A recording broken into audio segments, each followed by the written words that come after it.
Before we begin, tell me in the comments, where are you listening from? I love seeing how far our moonlit stories travel. The moon's mark.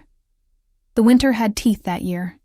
It came early to the northern mountains, sweeping through the valleys with a hunger that stripped the last autumn leaves from their branches and painted the world in shades of silver and bone. The wolves of the Northridge Pack had weathered harsh seasons before, had survived winters that buried their dens in snow taller than a man. But this winter was different. This winter carried something else in its breath, something like an ending. In the great hall of the pack house, where stone walls held centuries of memories, and the massive fireplace had warmed countless celebrations, there was no celebration now. There was only silence, broken by the soft, terrible sound of wolves weeping. 3 mothers sat in a circle near the fire, their eyes hollow, their arms empty. Around them, the pack gathered like shadows, offering what comfort they could. But comfort had no home here. Not anymore. The sickness had come 3 weeks past, creeping through the den where the youngest pups slept, and it had been merciless. Fever that burned like wildfire. Convulsions that shook tiny bodies. And then, one by one, the lights going out. 7 pups lost. 7 small souls returned to the moon. Alpha Kieran Northridge stood at the window, his broad shoulders rigid, his hands clasped behind his back so tightly his knuckles had gone white. He was a man carved from mountain stone, all hard edges and controlled power, with silver-gray eyes that could freeze a challenge before it was spoken. But those eyes held something else now. Something raw and terrible that he would not let anyone see. Failure. And Alpha's first duty was to protect. To keep his pack safe, to ensure the future, to guard the vulnerable with his very life if necessary. And he had failed. The pack doctor, a wolf named Helena with more years of healing than most had lived, had done everything within her power. Every herb, every medicine, every prayer to the old gods. Nothing had stopped it. Nothing had saved them. The mother's weeping was a knife that twisted in his chest with every breath. His beta, Marcus, approached with the careful steps of a man navigating a minefield. They had been friends since they were pups themselves, had fought side by side, had built this pack into something strong and proud. Marcus knew when to speak and when silence was its own language. But today, he spoke. The storm is getting worse. We need to send out the last supply run before the pass closes completely. His voice was low, meant only for Kieran's ears. We're running low on medicine. Not that it... He stopped himself, jaw clenching. But we need it anyway. Kieran didn't turn from the window. Outside, snow fell in thick curtains, blanketing the world in white silence. Somewhere beyond that white wall was the human town, 15 miles through treacherous mountain roads. Too far. Too dangerous. Too late. Send whoever you think best, Kieran said, his voice like gravel. But they don't go alone. Not in this. Marcus nodded, though Kieran wasn't looking. There's something else. He hesitated, and that hesitation made Kieran finally turn, fixing his beta with a gaze that demanded truth. There's a rumor. The humans in town are talking about a healer. Someone new. A woman who came at the start of winter. Human doctors couldn't help us. The words came out harder than Kieran intended, sharp with the edge of his grief. Not a doctor, a midwife, an herbalist, they say. Old knowledge. Marcus met his alpha's eyes steadily. I know it sounds like desperation talking, and maybe it is. But Kieran... His voice dropped even lower. We have 4 more pups showing symptoms. They started the fever this morning. The floor seemed to tilt beneath Kieran's feet. 4 more. 4 more lights about to go out while he stood helpless, watching his pack crumble from within. One of the mothers, Stella, let out a sound that was barely human, a keen of pure anguish that echoed off the stone walls. Her mate, Thomas, wrapped his arms around her, his own face twisted with shared pain. They had lost 2 pups, Twin girls with eyes like morning dew, gone within hours of each other, as if one could not exist without the other, even in death. Kieran's decision was made in that sound, in that moment of unbearable grief. "Find her," he said. "Bring her here. I don't care what it costs. I don't care if we have to beg. Bring her here." The wind howled like a living thing, battering against the truck as it crawled through the mountain pass. Marcus drove with the focus of a man navigating the edge of the world, while beside him, his younger brother Samuel peered through the windshield into the wall of white. "Can't see more than 5 feet ahead," Samuel muttered. "We should turn back." "We keep going." They found the town more by memory than sight, the buildings emerging from the snow like ships from fog. It was late afternoon, but the storm had stolen the sun, leaving everything in twilight gray. The small downtown was nearly deserted. Shops closed early. People huddled in their homes against the cold. The general store owner, a weathered man named Jack, who had been selling supplies to both humans and the occasional pack wolf for 30 years, looked up when the bell above his door chimed. "You boys are crazy being out in this," he said, but there was warmth in his voice. He knew them, knew what they were, had always kept their secret with the kind of loyalty that transcended species. "Looking for the healer," Marcus said without preamble. "The woman who came this winter." Jack's expression shifted, something unreadable crossing his face. "Emma Thorne. Lives in the old Whitaker cottage at the edge of town. But Marcus..." He paused, choosing his words carefully. "She's different. Keep that in mind." "Different how?" "Just different. You'll see." The Whitaker cottage sat where the town ended and the forest began. A small wooden structure with smoke curling from its chimney, warm light glowing in its windows. It looked like something from a fairy tale, Marcus thought. The kind where strange things happened and nothing was quite as it seemed. He knocked, and the door opened. The woman who stood there was not what he expected.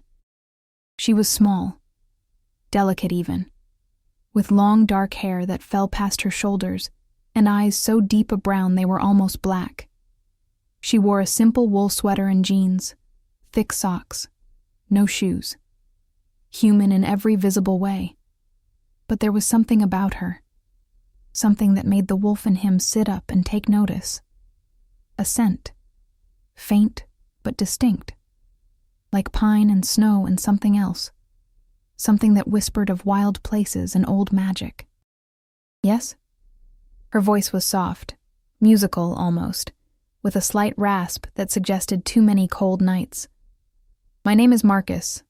This is my brother Samuel. We're from..." He hesitated. "From the pack in the mountains," she finished for him, no surprise in her voice. "I've been wondering when you'd come." Samuel's eyes widened, but Emma just stepped back, opening the door wider. "Come in before you freeze, and tell me what's happened." The bond of shadows. The cottage was small but warm, filled with the scent of herbs and wood smoke. Bundles of dried plants hung from the ceiling beams. Shelves lined the walls, packed with jars and bottles, books and strange implements. A cat, huge and orange, watched them from its perch on the back of a worn armchair. Emma listened as Marcus explained, her face growing more grave with each word. When he finished, she was quiet for a long moment, staring into the fire that crackled in her small hearth. "Distemper," she said finally, "but not the kind most people know. This is older, stronger. It targets the young because their systems are still developing, still vulnerable." She looked up at them, and in her eyes was a depth of knowledge that seemed impossible for someone who appeared no older than 30. "Your pack doctor did everything right. This isn't about medicine failing. This is about something that needs a different kind of healing." "Can you help?" Samuel asked, unable to keep the desperation from his voice. Emma stood, moving to one of her shelves. She pulled down several jars, examining their contents with the care of someone who knew exactly what she was looking for. "I can try, but you need to understand something."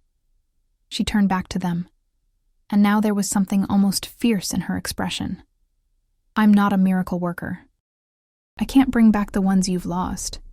What I can do is fight for the ones who are still fighting. That's all any of us can do. That's all we're asking for, Marcus said. She nodded, then moved through her cottage with quick efficiency, gathering supplies, jars and pouches, bottles and bundles.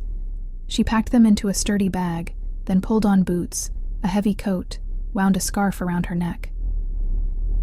The storm, Samuel said, worry creeping into his voice. The storm doesn't care about our convenience, Emma replied, and neither does death. We leave now. If this story is stirring your heart, please leave a like and subscribe. It truly helps me bring more tales of love, loss, and destiny. The journey back was treacherous. The truck skidded and fought. The wind screamed. And more than once Marcus thought they would have to stop, find shelter, wait it out. But Emma sat in the passenger seat, silent and still, and somehow her presence was calming, as if she carried within her a certainty that they would make it, that they had to make it. And so they would. When the pack house finally emerged from the white darkness, Marcus felt something in his chest unclench. They stumbled through the door, bringing with them a gust of wind and snow that made those inside turn, startled. Kieran was there instantly, his eyes going first to Marcus, checking for injury, then to Samuel, and finally landing on the small human woman between them. For a moment, time seemed to stop. Kieran looked at Emma, and Emma looked at Kieran, and something passed between them that Marcus couldn't name but could feel in the air like static before lightning. Emma's eyes widened slightly. Her hand came up, touching her chest just above her heart, as if something there had stirred. Kieran stood frozen, his entire body rigid, his silver eyes locked on this human woman with snow melting in her dark hair. Then Emma spoke, and her voice was breathless, wondering. You're the Alpha. It wasn't a question. I am. Kieran's voice was rough, scraped raw. You're the healer. I am. They stared at each other, and around them the pack watched with growing confusion and curiosity. It was Stella who broke the moment, rising from her place by the fire, her face desperate with hope. Please, she whispered. Please, can you help them? Emma's gaze broke from Kieran's, and she turned to the grieving mother with such compassion in her eyes that several wolves felt their throats tighten. Show me the sick ones. Quickly. The nursery was on the second floor, a large room that had been converted into a makeshift infirmary. 4 small beds, 4 small bodies, burning with fever. Helena, the pack doctor, looked up as they entered, her face haggard with exhaustion and grief. Emma moved to the first bed, kneeling beside it. A little boy, maybe 3 years old, his breathing shallow and rapid. She touched his forehead with gentle fingers, then lifted his eyelid, examined his throat, listened to his chest. How long has he been like this? She asked, already moving to her bag. Since this morning, Helena replied. They all started around the same time. Emma worked with a speed and precision that spoke of years of experience. She mixed tinctures, crushed herbs, created poultices. Her hands moved with absolute certainty, no hesitation, no doubt. And as she worked, she talked to the pups, her voice low and soothing, telling them stories of brave wolves and moonlit forests, of adventures and homecomings. Kieran watched from the doorway, unable to look away. This human woman who had appeared from a storm, who moved through his pack house like she belonged here, who touched his pack's most vulnerable with such care and reverence. There was something about her that called to him in a way he couldn't explain, didn't understand. Something that felt like recognition. Hours passed. Emma worked tirelessly, Helena at her side, the two of them moving in an unspoken rhythm. One by one she treated the pups, forcing medicine between tiny lips, applying cooling cloths, adjusting positions to help them breathe. The rest of the pack waited below, silent, hoping, praying. Dawn was breaking when the first pup's fever broke. The little boy, whose name was Oliver, opened his eyes. Clear eyes, focused eyes. Eyes that actually saw the woman leaning over him. "Thirsty," he whispered. Emma's face transformed with relief. "Helena?" Water. Slow sips. By noon, all 4 pups had turned the corner. Still weak, still recovering, but alive. Fighting. Winning. The pack house erupted in tears again. But these were different tears. These were the tears of reprieve, of gratitude, of desperate relief. The mothers held their children, and the fathers held their mates. And through it all, Emma stood quietly to the side, cleaning her supplies, repacking her bag. She was exhausted. Kieran could see it in the set of her shoulders, the shadows under her eyes. But there was also a quiet satisfaction there, a rightness, as if this was what she had been made for. "Thank you." The words felt inadequate, but they were all he had. "You saved them." Emma looked up at him, and again that strange current passed between them, electric and undeniable. "I only gave them a chance to save themselves," she said softly. "The rest was their own strength." "Stay." The word came out before he could stop it, more plea than command. "The storm is still raging. You can't travel in this, and—" He swallowed hard, pride and vulnerability warring in his chest. "We may need you still, to make sure they keep recovering." Emma studied his face, and he had the unnerving sense that she was seeing far more than he wanted to reveal. "I'll stay," she agreed. "But Alpha Kieran?" "Yes?" "I think we need to talk about why your pups got sick in the first place. Because this wasn't random. This was something that has been building for a long time." They talked in his office, a room of dark wood and leather, maps on the walls and books on shelves. The fire crackled, casting dancing shadows. Outside, the storm continued its assault, but here, in this moment, there was stillness. Emma sat across from him, cradling a cup of tea between her hands, and began to speak.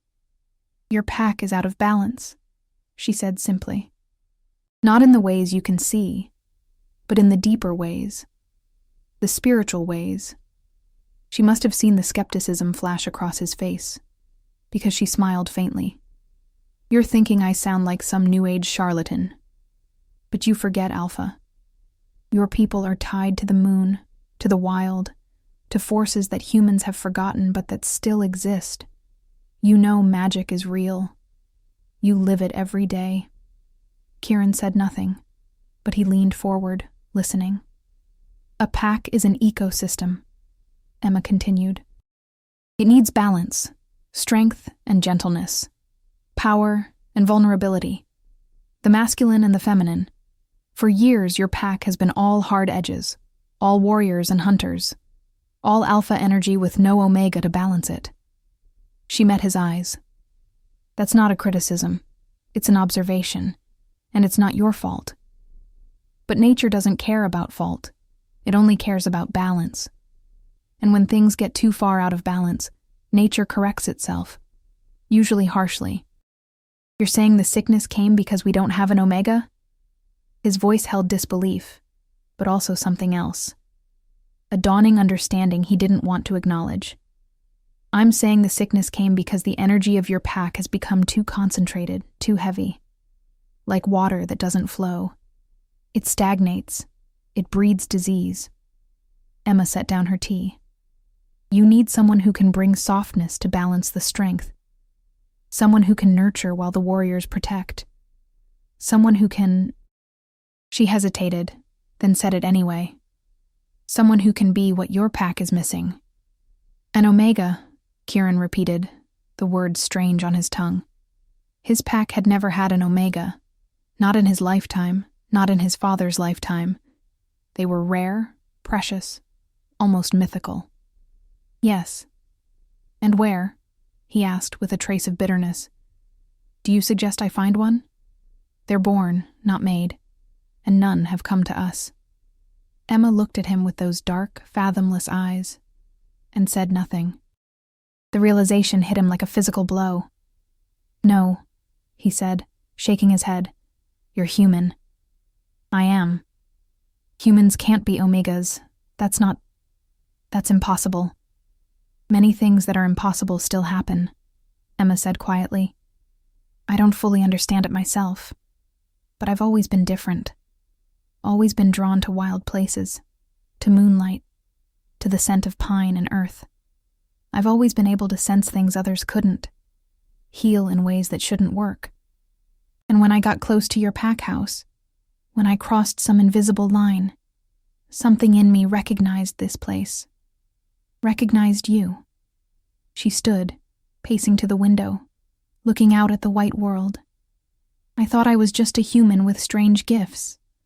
A healer, an herbalist, someone who lived on the edges of society because I didn't quite fit anywhere else. But when Marcus came to my door, when I smelled the scent he carried with him, the scent of pack," she turned back, and there were tears on her cheeks. "Everything in me said come home, even though I'd never been here before, even though I didn't know what that meant." Kieran was on his feet, moving toward her without conscious thought. This close, he could smell her properly. Pine and snow, yes, but underneath, something else. Something that made every instinct in him stand up and pay attention. Something that whispered mate. "This is insane," he said, but his voice had gone soft, wondering. "Yes," Emma agreed. "But sometimes insanity is just truth we're not ready to accept." The redemption. The days that followed were strange and dreamlike, as if the pack house had slipped into some alternate version of reality where nothing was quite as it had been before. Emma stayed, moving into one of the guest rooms on the second floor. She continued to care for the recovering pups, monitoring them closely, adjusting their treatments as needed. But she did more than that. She moved through the pack house with a quiet grace, and where she went, things seemed to soften. The grieving mothers found themselves seeking her out, sitting with her by the fire, talking about their lost pups in ways they hadn't been able to with anyone else. She listened with her whole being, offering no platitudes, no false comfort. Just presence. Just understanding. The warriors, those hard-edged wolves who lived by strength and dominance, found themselves helping her carry herbs from the drying room, asking her questions about her medicines, bringing her firewood without being asked. Children who had been subdued by grief began to play again, drawn to this gentle human who told stories and made them laugh. And Kieran watched it all, unable to look away, unable to deny what was happening. She was weaving herself into the fabric of his pack, thread by thread, and the pack was weaving itself into her in return. He could see it in the way Marcus smiled at something she said, in the way Helena sought her opinion on pack health matters, in the way even the most dominant wolves softened their body language around her, showing respect not demanded but freely given. But it was more than that. It was the way she looked at him when she thought he wasn't watching, her dark eyes full of questions and longing and fear. It was the way his wolf howled inside him every time she was near, demanding he claim her, keep her, never let her go. It was the way the very air seemed charged when they were in the same room, as if lightning was looking for a place to strike. One night, 3 weeks after her arrival, they stood together on the balcony that overlooked the forest. The storm had finally broken, leaving the world transformed, pristine, breathtakingly beautiful under a full moon. "They're calling me Omega," Emma said softly, not looking at him. "The pack. I hear them. I don't know if they mean it as a question or a statement. Both, probably." Kieran kept his gaze on the moonlit trees. "What do you want them to call you?" She stopped, struggling. "I want to understand what's happening to me. I came here to help sick children. But now I can feel the pack bond forming, connecting me to all of you. I shouldn't be able to feel that. I'm human." "Are you sure?" He finally looked at her, and his silver eyes were gentle in the moonlight. Because I'm not. Not anymore. Emma turned to face him fully, and in the pale light she looked ethereal, not quite real. What are you saying?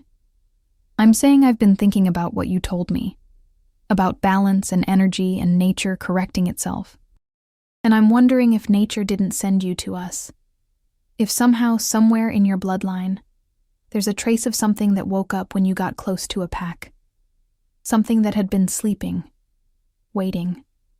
He reached out slowly, giving her time to pull away, and touched her face with gentle fingers. I'm saying maybe you were always meant to be Omega. You just didn't have a pack to be Omega for. And now I do? Her voice was barely a whisper. If you want one. If you want. He swallowed hard, alpha pride and vulnerability tangling together. If you want me. I'm terrified, Emma admitted. Of what I'm feeling, of how fast this is happening, of what it means to give up my human life, my cottage, my independence, of what it means to bind myself to a pack, to an alpha, to a life I don't fully understand. I'm terrified too, Kieran said, and it was the most honest thing he'd said in years. Of failing again, of not being enough, of losing you before I've even really found you. They stood there, two people on the edge of something vast and transformative, both afraid, both hoping. Then Emma stepped forward, closing the distance between them, and Kieran's arms came around her as if they had been waiting for this moment all his life.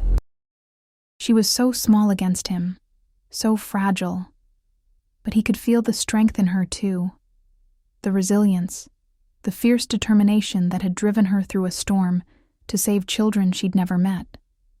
I want to try, she whispered against his chest. I want to see if this insane, impossible thing can be real. Then we'll try together, he promised. We'll figure it out together. And under the witness of the full moon, something ancient and powerful settled into place, like a key turning in a lock that had been waiting for centuries to open. The pack accepted her formally in a ceremony as old as the mountains themselves. Under the full moon, with the entire pack assembled, Emma stood before Kieran and spoke words of commitment and trust. He marked her with the pack symbol, not in ink or brand, but with his own blood mixed with hers, sealing the bond between Alpha and Omega, between protector and nurturer, between two halves of a whole. She felt it the moment the bond locked into place, a rush of connection so intense it drove her to her knees. Suddenly she could feel them all, every wolf in the pack, their emotions and essence flowing through her like a river, their joys and sorrows, their strengths and fears. It should have been overwhelming, should have been too much for any human mind to hold, but it wasn't. It was perfect. She was no longer Emma Thorne, human healer living on the edges of society. She was Emma Northridge, Omega of the pack, partner to the Alpha, heart of her people. And she had never felt more herself. The changes came gradually, subtly. Her senses sharpened. Her understanding of pack dynamics deepened. She began to know things she shouldn't be able to know, like which wolves were in conflict before they showed it, which couples were struggling, which children needed extra attention. She established routines, morning meetings with the mothers, afternoon herb walks with anyone who wanted to learn, evening story time for the children. She didn't replace anyone, didn't step on toes or demand authority. She simply found the spaces that needed filling and filled them with gentle persistence. The pack house transformed. Flowers appeared in windows. Music could be heard drifting through halls. Laughter became more common. The hard edges didn't disappear, couldn't disappear in a world that still held dangers and challenges. But they were balanced now, softened, made more bearable by the presence of warmth and care. And Kieran, who had carried the weight of leadership alone for so long, found himself able to breathe again. With Emma at his side, he was more than just the strong alpha who protected and provided. He could be vulnerable, could admit doubt, could lean on someone who wouldn't judge him for his weaknesses, but would help him carry them. Thank you for listening until the end. Tell me in the comments what moved your heart the most, and don't forget to subscribe. Welcome to our family of moonlit souls. The whisper of the moon spring came late that year, but when it arrived, it was glorious. The snow melted, revealing earth hungry for sun. Green shoots pushed through the soil. Flowers bloomed in riots of color. And in the pack house, new life stirred in ways both literal and metaphorical. Stella was pregnant again, the news announced with tears of joy instead of fear. The 4 pups Emma had saved had grown strong and wild, racing through the halls and causing the kind of happy chaos that only healthy children can create. New families had joined the pack, drawn by rumors of a balanced pack, a place where strength and gentleness walked hand in hand. Emma stood in the garden she had planted, dirt under her fingernails, sun on her face, and marveled at the journey that had brought her here. 6 months ago, she had been alone in a cottage, wondering if she would ever find a place where she truly belonged. Now she was surrounded by family, by purpose, by a love so deep and true, it sometimes still made her breathless. She felt Kieran before she saw him, the bond between them singing with awareness. He came up behind her, wrapping his arms around her waist, pulling her back against his chest. "What are you thinking about?" he murmured against her hair. "Destiny," she said softly, "and how sometimes the path we're meant to walk doesn't reveal itself until we're already on it. Do you regret it, giving up your human life?" Emma turned in his arms, looking up into those silver eyes that had once been so cold, but now held nothing but warmth when they looked at her. "I didn't give up anything," she said firmly. "I found everything. I found home. I found family. I found you." He kissed her then, deep and slow, a kiss that tasted of promise and permanence.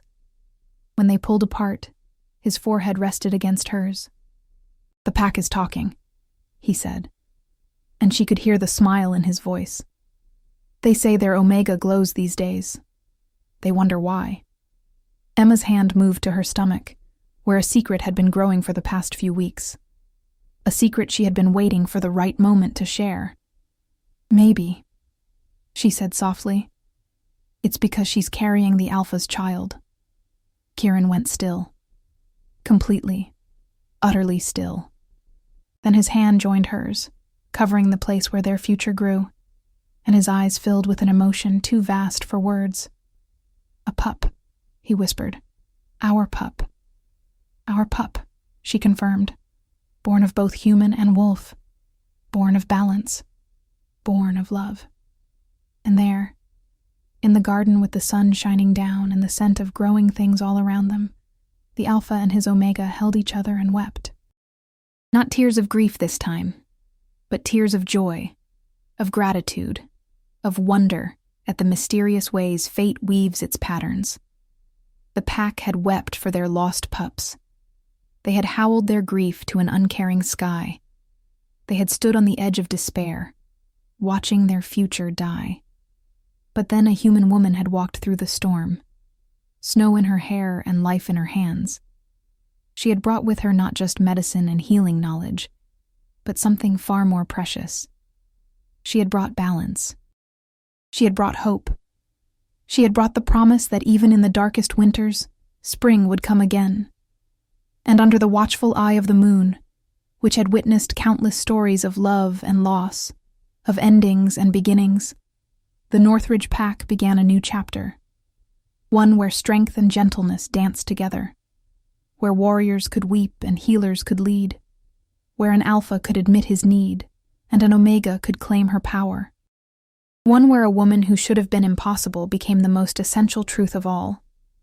The moon knows what the heart sometimes forgets, that we are never truly alone, that destiny has a way of finding us, even when we've stopped looking, that the soul we're meant to find might come from the most unexpected direction, wearing the most unlikely face, and that sometimes the greatest strength is found not in standing alone, but in finally letting ourselves be held. The wind carries stories, they say.